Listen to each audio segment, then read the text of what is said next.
Welcome to Echoes of My Imagination. My name is Tracy Lee. Sit back, relax, let me tell you a story.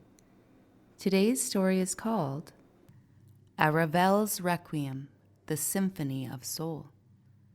Aravelle was born in a quiet hamlet where music held more memory than ink, where songs were passed mouth to mouth like sacred wine, and every child's first lullaby was an inheritance. Let's get into it. Aravelle's voice was different. She didn't hum, she healed. At 2 years old, she sang her grandmother out of death's reach. At 4, her melody calmed a fevered wolf enough to lie at her feet. By 7, the strings of a harp would tune themselves before she could touch them. It wasn't taught, it was remembered. By 13, her voice could part fog and guide ships to the shore. Lords summoned her, crowds gathered. But the more she sang for others, the more her voice dulled.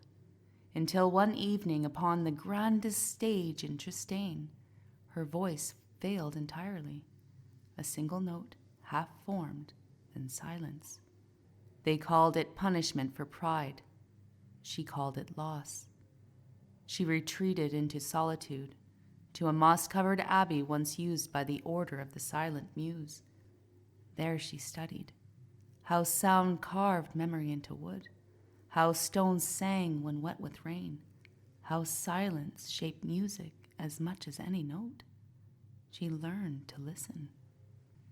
And then one dusk, as light slipped like silk across the river, she picked up a bowed lyra, carved from ash and bone. She did not play to be heard, she played to remember. And the moment her bow kissed string, the forest answered. Birds halted their cries, wind bent to the rhythm, and from the stones, echoes rose. Souls that had been waiting, tethered to memories only music could recall. She became more than a bard, she became a weaver. Where she played, the past clarified. Lost children found their way home. Hidden truths surfaced. Broken hearts wept and healed. Her songs didn't merely echo. They unlocked layers of grief, joy, and deep soul knowing.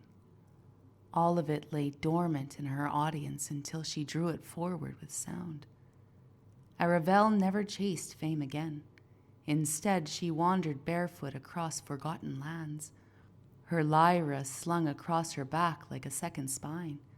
She performed only when called, not by people, but by need.